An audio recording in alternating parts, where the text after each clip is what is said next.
안녕하세요. 물리 김현환입니다. 오늘 기본 강의 리뷰 테스트 마지막 회차네요. 자, 해설해 드릴게요. 먼저 1번 문제 보면은 요거는 양자 터널 효과에 대한 질문이었고요. 자, 그래서 문제 보시니까 가 같은 경우에는 입자 A가 운동 에너지 E를 가지고 포텐셜 장벽의 에너지 이제 V인 고기를 향해서 운동을 하는 거, 그 다음에 나에선 입자 B가 운동 에너지는 A보다 2배 컸었는데 포텐셜 장벽의 에너지도 2배가 큰 상황. 자, 지금 이렇게 표현이 되어 있죠. 자, 그러면은 질량은 같다라고 했기 때문에 여기에서 질문 자체가 요 이제 포텐셜 장벽을 통과했을 때 그때 A하고 B의 물질파 파장 비하고 그 다음에 발견될 확률에 대한 부분이 어떻게 부등호 안개 등이 성립이 될 것인가 이렇게 질문을 했죠.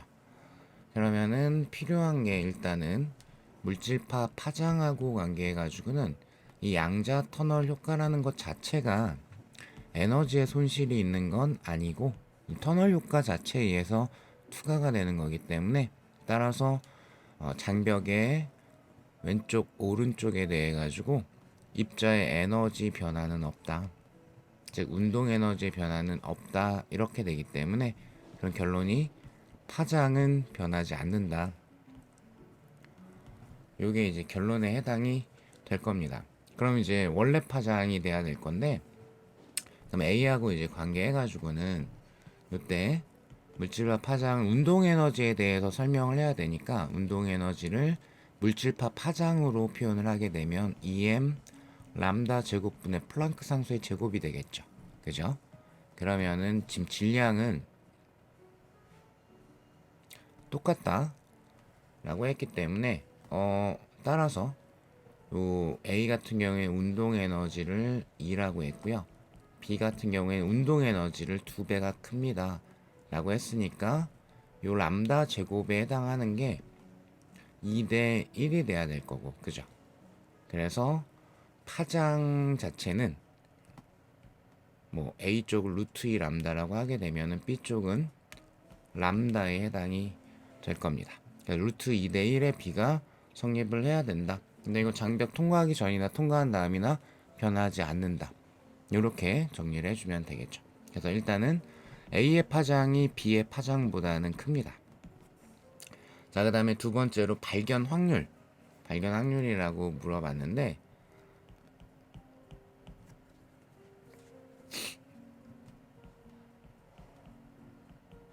요거는 구체적으로는 투과 계수 내지는 투과도 투과 확률 요기를 질문을 한 거죠.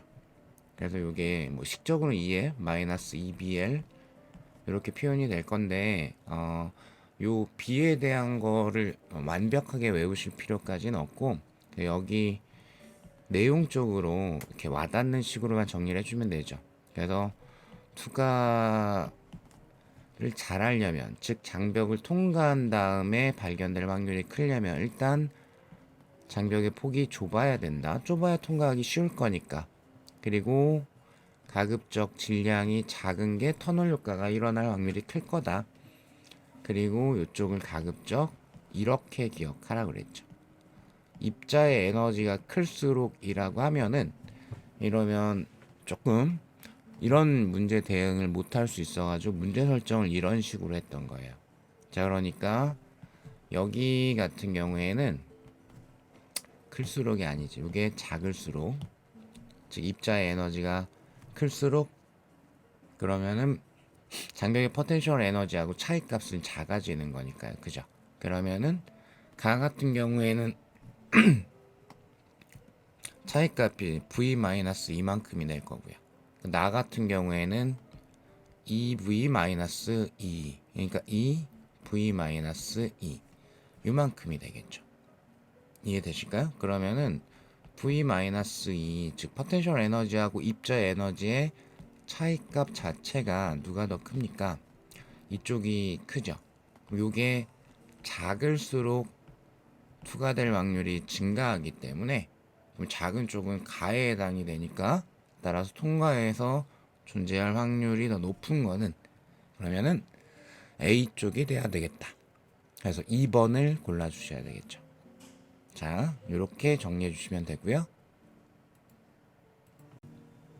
네, 2번 문제부터는 이제 특수상대성 이론 문제가 몇 개 나올 건데요. 2번 문제 이제 보게 되면은 문제를 좀 잘 읽으셔야 돼요.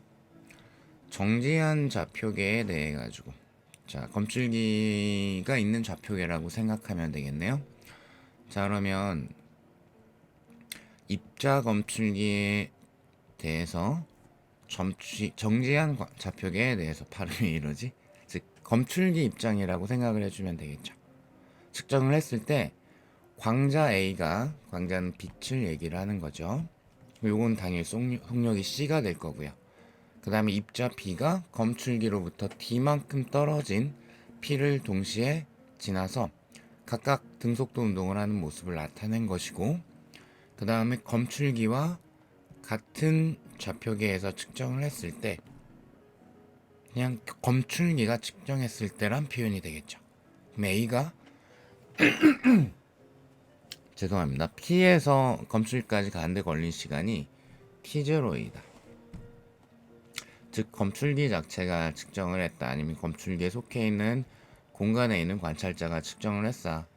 라고 했을 때 그때 A가 P에서 검출기까지 가는데 걸리는 시간이 T0이다. 근데 A는 현재 광자, 빛입니다. 그죠? 따라서 여기서 하나 들어가야 되는 게 광속 불변의 원리. 그러니까 특수상대성 이론에서는 빛의 속력은 누가 봐도 C로 동일하다라는 내용이 들어갈 거예요. 자, 그리고 A는 B보다 검출기보다 먼저 도달을 할 거다. 뭐 당연히 빛의 속력보다 빠른 물체는 존재할 수 없기 때문에 광자인 A가 당연히 검출기에 먼저 도달을 하죠. 자, 그러면 옳은 것을 이제 골라야 되는데 기억번부터 가시면 B의 좌표계에서 관측하면 A가 P에서 검출기까지 가는데 걸린 시간은, 즉 편하게 얘기하면 B가 관찰을 했을 때 라는 표현이 될 것 같아요. 그죠? 그럼 이제 시간을 물어봤으니까 기억을 시간 지연 현상을 이용을 해서 풀어야 되나 이렇게 생각을 하실 수 있어요. 물론 이제 B가 봤을 때 검출기나 외부 공간도 움직이기 때문에 시간 지연 현상은 생깁니다. 당연히 검출기가 B를 바라봤을 때 B가 운동을 하니까 역시 B에 대해서 시간 지연 현상 자체는 생겨요. 근데 요 문제 같은 경우에는 강의 내용 기준으로 하게 되면은 일단 빛이 이동을 하고 있는 거고요. 빛이 이동을 하는데 왕복 운동을 한 게 아니라 편도죠. 그러니까 B의 입장에서 보게 되면은 B는 이제 자기는 멈춰 있는 걸로 볼 거고요. 빛인 광자 A가 C의 속력으로 오른쪽, 그리고 검출기가 자신의 속력으로 왼쪽으로 이동을 하는 걸로 보여요.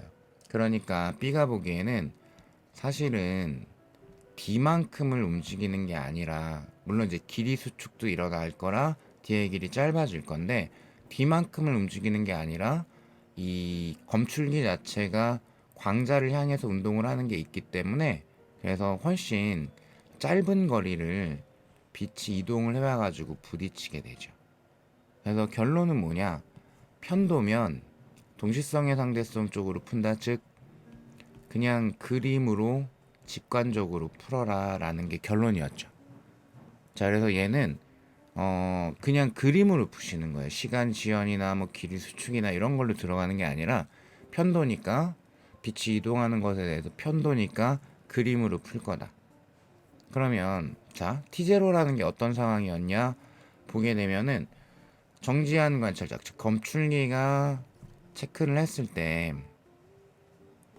빛이 P에서 검출기까지 이동하는데 걸리는 시간이 이게 T0였습니다.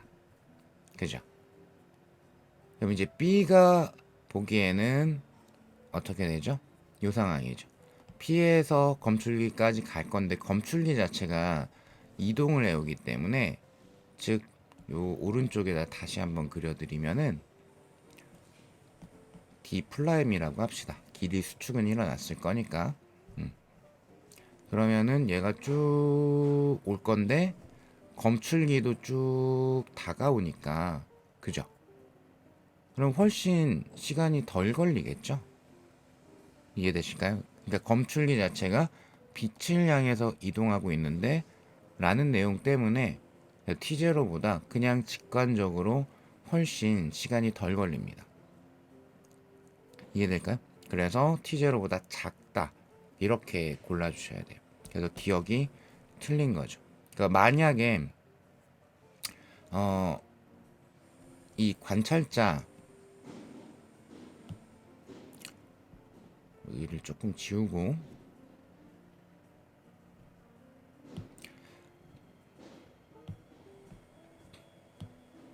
만약에 이제 이 B가 관찰자에 해당하는 이 B가 왼쪽으로 운동을 하고 있었다 라고 가정을 하게 되면 그러면 이제 B가 보기에는 요거는 그냥 빛의 속력이고 검출기가 오른쪽으로 도망가죠.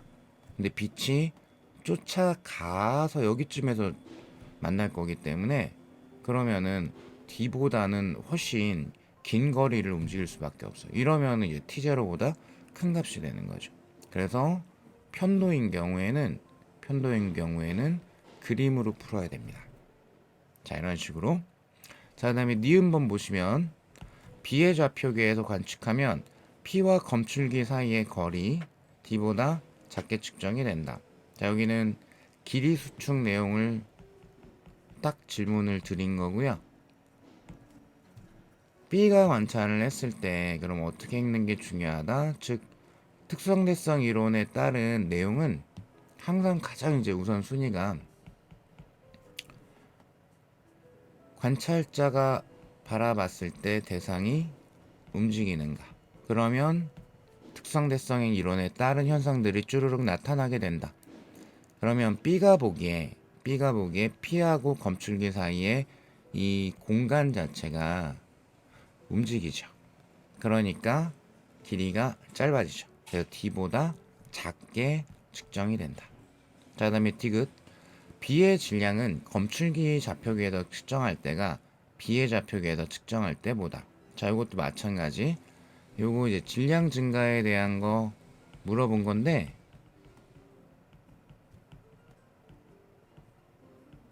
역시 이 부분 움직였으면 움직이는 대상의 질량은 원래 질량보다 크게 측정이 된다 라는 거죠.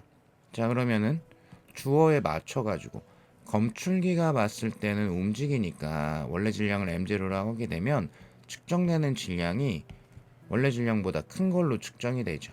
근데 B가 측정한 B라는 얘기네요. 그죠? 그럼 이건 안 움직일 거기 때문에 그러면 그냥 원래 질량으로 측정이 되겠죠. 당연히 검출기 쪽에서 측정한 질량이 B가 측정한 자신의 질량보다 큰 값으로 측정이 돼야 될 겁니다. 그래서 니은 디귿을 골라야 되죠.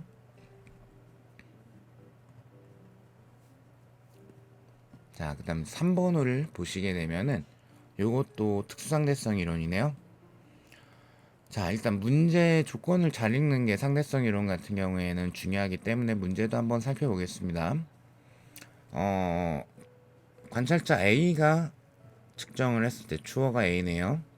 B가 타고 있는 우주선이 광원과 P를 잇는 직선과 나란하게 0.8씩 이거 그림에 대한 설명이네요. B가 우리가 보기에는 플러스 X 방향으로 0.8씩로 운동을 하고 있고 그 다음에 C가 타고 있는 우주선은 광원과 Q를 잇는 직선과 나란하게 0.5c, 우리가 보기에는 마이너스 Y 방향으로 0.5c의 속력으로 운동을 하고 있습니다. 자, 광원과 PQ에 대해서 정지에 있는 A가 여전히 계속 A가 측정을 하고 있죠. 측정한 광원과 P, 광원과 Q 사이의 거리는 L이다. 자, 이 L은 A가 측정한 길이. 그럼 A가 측정하기에 이 광원에서 P까지, 광원에서 Q까지, 그러니까 이거 그냥 A 자신의 공간인데요. 그러면 움직이지 않기 때문에 이 A가 측정한 L이라는 거는 원래 값, 즉 고유 길이로 측정이 될 거예요.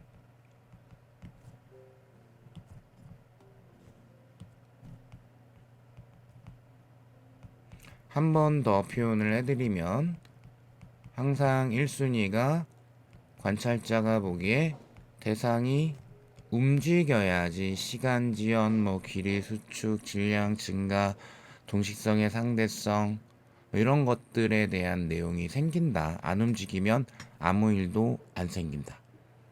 자, 그럼 이제 기억번 B가 측정을 했을 때, 자 이제는 질문이 B입니다. 광원과 P 사이의 거리는 C가 측정을 했을 때, 여긴 C네요. 광원과 Q 사이의 거리. 자, 여기 광원과 P 사이의 거리, 여기는 광원과 Q 사이의 거리. 자, 그럼 일단 B가 측정을 했을 때 광원과 P 사이의 거리. 자, 그러면은 빨간색으로 표시를 하면 요 길이가 되죠. 그러면은 B가 보기에는 지금 이 A 쪽의 공간 자체가 왼쪽으로 0.8c로 움직이는 걸로 보일 거기 때문에 그 운동 방향에 대한 길이니까 얘는 길이 수축이 일어나죠. 즉 기억은 길이 수축에 대한 질문이에요. 그 다음에 C가 측정을 했을 때 얘는 녹색으로 표시를 하면은 Q에서 광원까지의 길이, 그러면 C의 운동 방향이 이쪽이니까 C가 보기에는 이 방향으로 공간이 움직이는 걸로 보이거든요. 0.5c의 속력으로. 그죠? 그러면 운동 방향에 대한 길이니까 이것도 길이 수축이 일어납니다. 근데 원래 길이는 L이었고요. 둘 다 원래 길이는 L이었다. 근데 B쪽이 측정하는 속도가 0.8이고 C쪽이 측정하는 속도가 0.5c이기 때문에 길이 수축이 더 많이 일어난 거는 B쪽이 돼야 되겠죠. 그럼 L에서 길이 수축이 더 많이 일어났기 때문에 따라서 부등호 관계는 이렇게 돼야 되겠죠. 그죠? 이해되실까요? 그래서 기억이 틀렸습니다. 자, 그 다음에 니은번 빛이 광원에서 Q까지 진행할 때 B가 측정한 진행 거리는, 자, B가 측정한 빛의 진행 거리라고 했고요. 빛이 광원에서 P까지 진행할 때 C가 측정한 빛의 진행 거리, 이렇게 물어봤어요. 그러면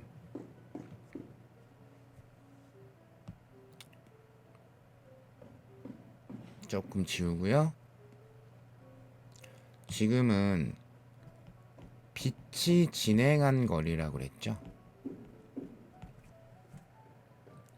요거는 현재 공간의 어떤 길이하고 같지는 않죠. 무슨 말이냐면 요 앞에 거부터 다시 한번 표현을 해보면 광원에서 Q까지 진행을 할 때, 광원에서 Q까지 진행을 할 때 A가 측정하는 빛이 진행한 거리는 L과 일치합니다. 그죠? 근데 B가 측정을 하게 되면은 지금 일단은 출발은 그러니까 광원에서 출발을 하는데 빨간색으로 표시를 할게요.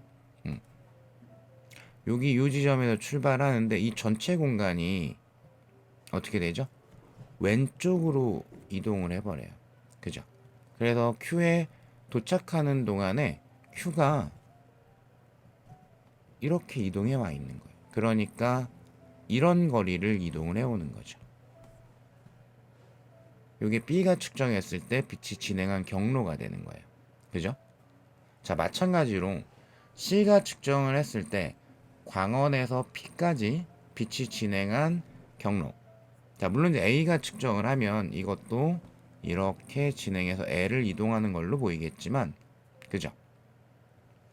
그러면은 C가 측정을 했을 때는 이 거울을 포함해서 바깥쪽 공간 자체가 전부 다 위쪽 방향으로 0.5C로 움직일 거기 때문에 요거는 다른 색으로 표시를 하게 되면, 그러면은 빛은 여기에서 출발을 하지만 이 거울 P가 한 요 정도까지 이동을 해야 있겠죠.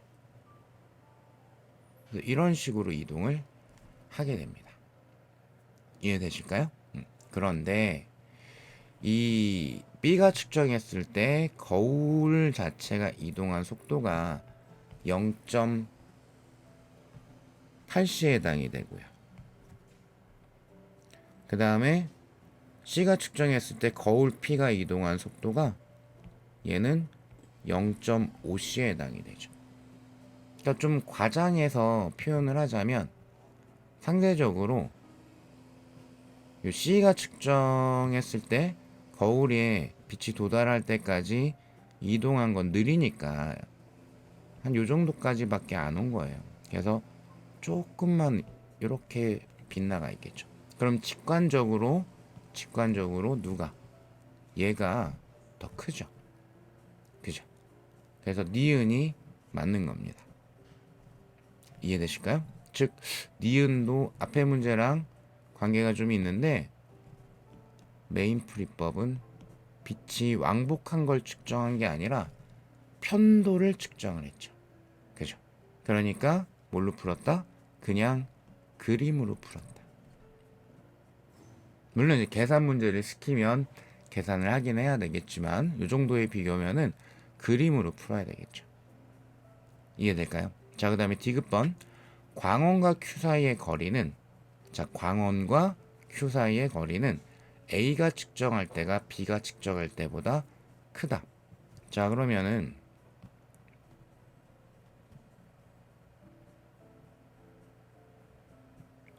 광원과 Q 사이의 길이, 요 길이 얘기하는 거죠. 일단 A가 측정한 값은 그냥 L입니다. 아무 일도 안 생긴 거. 그죠? 근데 B가 측정을 했을 때는 요것도 이제 길이 수축인데, 길이 수축 너무나 당연히 운동 방향으로 일어나요. 즉, 이 L이라는 게 Y 방향의 길이인데 B가 움직이는 거는 X 방향이니까, 그죠?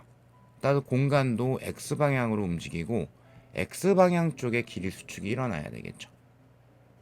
즉 Y 방향에 대해서는 움직임이 없기 때문에 아무 일도 안 생긴다. 따라서 B가 측정을 한 값도 A가 측정한 값도 둘 다 L로 똑같습니다.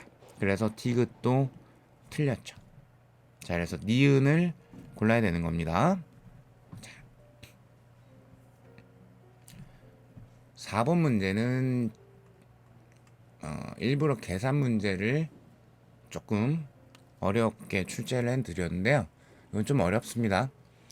자, 그림은 정지자 표기에 대해서 각각 VA, VB의 속력으로 서로 나란하게 등속도 운동을 하고 있는 입자 AB를 나타난 것이다. 그림상에서 같은 방향으로 운동을 하고 있네요. 자, AB에 요걸 써먹어야 될 텐데 상대론적 질량은 같고 정지 질량은 A가 B의 3분의 4배이다 라고 했습니다. 자, 그럼 여기까지만 읽어도 그러면 질량 증가하고 관계해가지고 질량 증가가 루트 1-c제곱 분의 V제곱 분의 원래 질량, 정지 질량 이렇게 되죠. 또는 루트 분의 1이 로렌츠 인자니까 로렌츠 인자 정지 질량 이런 식으로. 그죠? 그러면 둘 다 질량 증가 현상이 일어날 건데, 그죠? 그런데 질량 증가가 일어난 질량이 똑같이 측정이 됐다? 근데 원래 질량은 A가 B보다 조금 더 크네? 아, 그러면 B의 속력이 A의 속력보단 큰 거죠. 그래야 질량 증가 효과가 더 생길 거니까. 그러니까 B의 원래 질량을 M0라고 하게 되면 A의 원래 질량이 3분의 4 M0인데 둘 다 질량 증가가 일어날 건데 그 질량 증가가 일어나서 똑같은 질량 M으로 측정이 돼야 돼요. 그러면은 질량 증가가 더 많이 일어나야 되는 게 B이기 때문에 B의 속력이 A의 속력보단 클 겁니다. 이 정도는 볼 수 있으셔야 되고요. 자, 그러면 VP가 0.8C일 때 이에 대한 설명을 옳지 않은 거. 자, 1번 가시죠. 1번을 보시면은 VA가 0.6C인가? 이게 맞는가? 요거를 이제 물어봤는데 일단은 실전이었으면은 이게 맞는지 아닌지부터 스타트를 바로 해버려야 되기 때문에 우리 그 강의 때 정리했던 거 생각을 해보면 V가 0.6C면은 루트 값이 0.8이죠. 그리고 V가 0.8C면은 루트 값이 0.6이죠. 요거를 싹 이용해서 1번이 OX만 판단을 바로 할 수도 있거든요. 대입하는 식으로 해도 괜찮아요. 실전이었으면 그게 오히려 훨씬 나을 겁니다. 즉 무슨 말이냐면 A의 질량이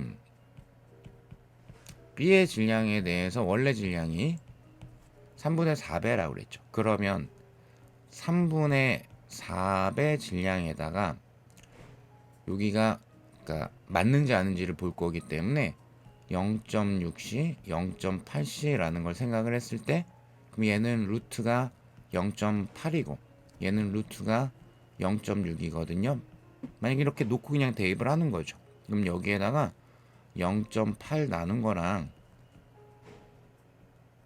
요거 B 거 0.6 나눈 거랑 같은가? 이거 싹 넘기면 어떻게 되죠? 6분의 8이니까 3분의 4 나오죠? 그래서 기억이 맞는 거예요.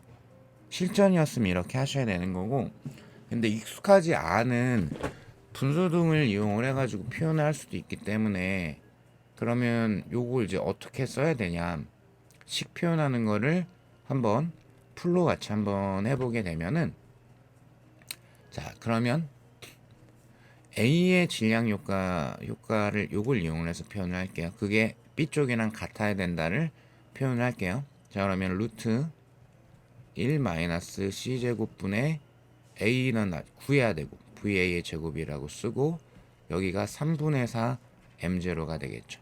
자 그 다음에 이쪽은 루트 1-C 제곱분의 여기가 0.8C의 제곱이겠죠. 요것분의 B의 원래 질량 M0. M0는 어차피 날라갈 거고. 그리고 우리가 요거 0.8의 제곱이 0.64니까 1-0.64 하면 0.36이니까 요거는 0.6이라는 거 이미 알고 있는 거고. 그래서 정리하게 되면 루트 1-C 제곱분의 A 속력 제곱분의 3분의 4가 0.6분의 1이 맞을까? 이거를 계산을 하는 거예요. 그죠? 그러면은 루트를 오른쪽에 남겨놓고 넘기게 되면 3분의 4 곱하기 0.6이 돼야 되겠고요. 그죠? 그럼 요거 조금 더 표현을 해주시게 되면은 그러면은 0.2 곱하기 4니까 0.8이 되죠. 그래서 여기서 바로 나오긴 하는데 VA가 0.6의 제곱이다. 근데 그 만약에 안 내고 있다 라고 치게 되면은 1-C 제곱분의 VA의 제곱이 0.8이 돼야 될 거고요. 그죠? 그러면은 요 C 제곱분의 A 속력의 제곱이 0.2가 돼야 될 거기 때문에 그죠? 그러면 따라서 아이고 정리하려고 그러다 큰일 날 뻔했네. 지금 제곱 때렸죠? 그러니까 제곱 때렸으니까 여기가 0.64가 돼야 되겠고 그럼 이게 0.36이 돼야 되는 거니까 따라서 A가 0.6C가 된다 라는 게 나옵니다. 오케이? 자, 요 계산을 한번 보여드린 이유는 0.8C, 0.6C가 아니고 뭐 분수로 표현될 수도 있기 때문에 그런 걸 대비해서 한번 정리를 한 겁니다. 그래서 1번은 맞았고요. 그 다음에 2번 내용은 A에 대한 B의 속도, 이거 상대 속도 얘기하는 거죠. 그죠? 그런데 상대론에서의 상대 속도가 A가 바라본 B의 속도다 라고 했을 때 이게 VB-A의 속도가 아니고 상대론에 따르면 이 분모가 들어가는 게 있다. 1 마이너스 여기가 C제곱분의 B의 속도 곱하기 A의 속도. 주의사항은 요거 대입할 때 VA, VB는 벡터입니다. 플러스 마이너스 신경 써야 된다라고 말씀을 드렸고요. 지금 이제 같은 방향이니까 그냥 대입하시면 되겠네요. 그러면 따라서 여기가 1 마이너스 C제곱분의 그럼 여기가 0.6C 곱하기 0.8C 분의 B의 속도가 0.8C 그 다음에 A의 속도가 0.6C니까 그럼 분자가 0.2C가 돼야 되겠죠. 그러면 분모 계산을 하게 되면 1 마이너스 얼마죠? 0.48이 될 거기 때문에 0.52가 되죠. 그죠? 그래서 52분의 20C가 될 거고요. 약분을 조금 해주시면은 4로 나눠지네요. 그래서 13분의 5C가 상대 속도의 크기가 됩니다. 그래서 이 계산을 한번 해봤습니다. 자, 그 다음에 3번. A가 측정한 시간이 고유 시간이었다. 즉 아무 일도 안 생긴 시간. 사실상 무슨 시간이냐면 G가 측정한 자기 시간이란 얘기겠죠. 근데 B가 측정한 시간 이렇게 해버리게 되면은 그럼 B가 A 쪽을 측정했다는 뜻이 될 거예요. 그죠? 그래서 여기는 시간 지연 현상에 대한 식적인 계산을 물어본 거예요. 그러면 우리가 시간 지연 방정식 루트까지 포함해서 표현하게 되면 1-C제곱분의 V제곱분의 원래 시간 T0. 그러면 뭐라 그랬냐면 여기가 A가 측정한 게 고유 시간이라고 그랬거든요. 이 자리에 고유 시간으로 들어가야 되죠. 그럼 요게 뭐가 되는 거예요? B가 측정한 시간이 되는 거예요. 그죠? 그런데 요 자리가 여기가 조금 어려운데 어렵다기보다 하나 더 추가했다 아니면 조금 조심해야 된다라고 생각을 해주면 좋을 것 같아요. 이건 지금 어떤 개념이냐면 시간 지연이든 뭐 길이 수축이든 질량 증가든 관찰자가 대상을 바라보게 됐을 때 대상이 등속도 운동을 하게 되면 이런 현상이 생겨요. 이렇게 되는 거죠. 그리고 그때 들어가는 인자가 로렌츠 인자인데 루트 1-C제곱분의 V제곱 분의 1 이렇게 되죠. 근데 이 V가 어떤 속도일까요? 상대방의 즉 관찰자가 측정하는 대상의 속도를 V라고 두는 거겠죠. 그래서 여기를 뭘로 넣어야 되냐? 즉 B가 측정하는 A의 속도의 크기인 13분의 5C로 넣어야 돼요. B 입장에서는 자기는 정지하고 있는 거고요. 그죠? 그리고 상대방인 A가 13분의 5C로 움직이는 것처럼 보이는 거거든요. 그죠? 그러니까 B가 측정하는 대상 A의 속도는 13분의 5C가 돼야 됩니다. 0.6C라고 넣으면 안 되는 거예요. 이해되실까요? 그래서 요 자리 넣을 때, 자, 그러면 루트를 넣을 때 어떻게 해야 된다? 여기가 1-C제곱분의 요 자리가 13분의 5C 제곱으로 들어가야 된다. 그럼 이제 루트만 계산을 해봅시다. 루트 안에 있는 숫자를 보게 되면 1 169분의 25죠. 그러면은 169 25가 144네.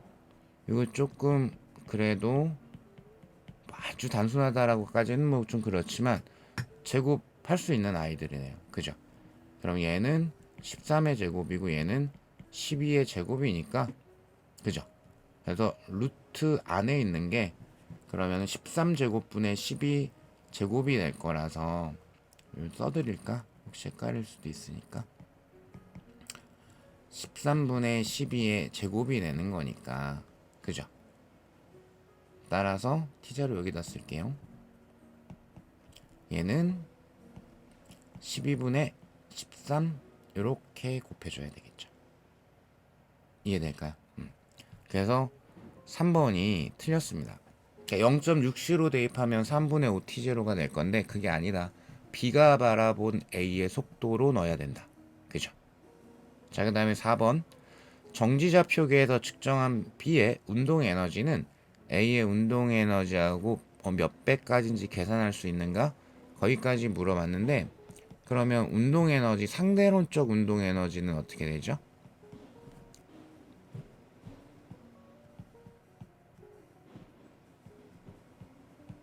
이렇게 표현하죠. 즉 운동 상태에 있는 물체의 토탈 에너지 마이너스 정지 상태일 때 에너지. 그럼 멈춘 데 필요한 에너지니까 그게 상대론적 운동 에너지. 이렇게 되죠. 그죠? 그러면 정지좌표에서 측정한다 라고 했으니까 최초에 잡았던 요거 0.6이면 루트가 0.8, 0.8이면 루트가 0.6. 요거 그대로 써먹을게요. 자, 그러면 일단 A의 운동 에너지는 어떻게 되죠?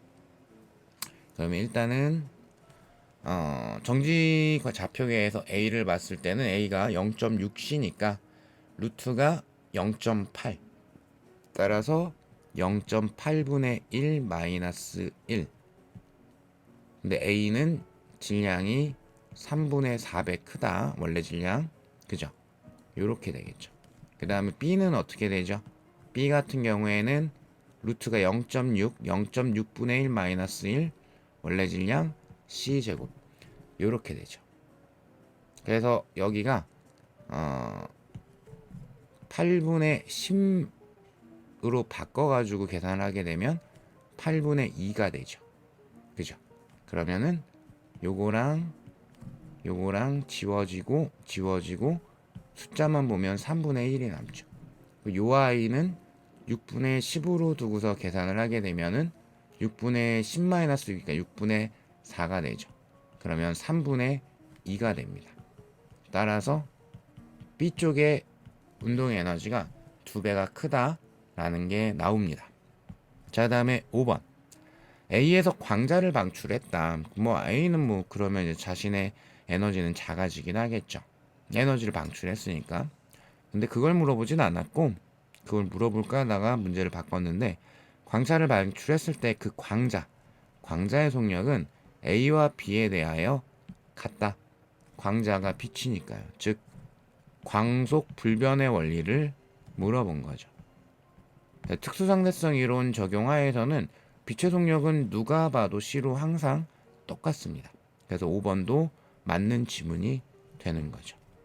그래서 틀린 건 3번인데 난이도는 조금 많이 높습니다. 자, 그럼 이제 마지막 5번 일반 상대성 이론에 대한 간단한 문제였고요. 그럼 일반 상대성 이론에 따르면은 등가 원리에 의해 가지고 중력이라는 형상과 가속도라는 현상이 같은 것, 즉 구체적으로는 관성력과 중력을 구별할 수가 없다 이런 내용이죠. 자, 그러면 이제 관찰하는 시점은 우주정거장 내부라고 제가 문제에서 설정을 했고요. 그렇게 생각을 했을 때 거기에서 관찰을 했을 때 기억번 A에 작용하는 힘이 관성력인지 중력인지 구별할 수 없다라는 등가 원리를 그냥 물어봤죠. 자, 그 다음에 니은번 오메가. 자, 문제 조건에서 뭐라고 그랬냐면 이 A의 그러니까 사실은 우리 입장에서 이 관성력이라는 거를 아는데 그냥 등가 원리에서 중력과 관성력 같으니까 중력이라고 표현을 했어요. 지표면에서하고 똑같은 중력을 받는다. 이것도 가끔 질문하시던데 지표면은 지구 표면의 약자죠. 그러니까 여기에 표면 이런 거 얘기하는 게 아니라 지구의 표면에 있다라고 생각했을 때 중력과 같다. 그래서 문제 조건에서도 지표면에서의 중력 가속도는 G라고 그랬어요. 그러니까 지표면에서 이 사람의 중력은 mg죠. 그죠? 근데 이 내부에서도 관성력이 mg로 같다는 뜻이 되기 때문에 각속도를 이용을 해서 표현을 하게 되면은 즉 관성력이 원심력이 되는 거죠. 원심력이 등속 원運동하는 아이가 받게 되는 관성력이니까 얘가 그러면 구심력과 크기가 같죠. mr 오메가 제곱이라고 표현할 수가 있겠죠. 이게 mg랑 같아야 되기 때문에 따라서 오메가가 루트 r분의 g가 돼야 되겠죠. 여기 2가 들어가 있기 때문에 이 아이는 틀렸죠. 자, 그다음에 디귿 오메가를 증가를 시키면 A의 시간은 지표면의 시간, 지구 쪽의 시간보다 느리게 진행을 할 거다. 여기 뭐 물어봤을까요? 중력에 의해서도 시간 지연 현상이 생기던데 뭐 시간 팽창이라고 해도 상관없고요. 그러니까 중력이 큰 곳이 시간이 느리게 진행을 한다. 오메가를 증가시키게 되면 관성력, 즉 중력이 증가한 셈이 되기 때문에 시간은 느려지게 되겠죠. 지표면의 시간보다 느리게 진행을 한다. 디귿은 옳은 것으로 골라주셔야 되겠습니다. 자, 그래서 요거는 3번을 골라주셨어야 되죠. 자, 그래서 수고 많으셨고요. 기본 강의도 끝났고 2회차도 이게 마지막 회차가 됐습니다. 아직 남은 기간이 상당히 있는데 준비 잘 하셔가지고 좋은 결과 이루셨으면 좋겠어요. 잘 될 거예요. 자, 수고하셨습니다.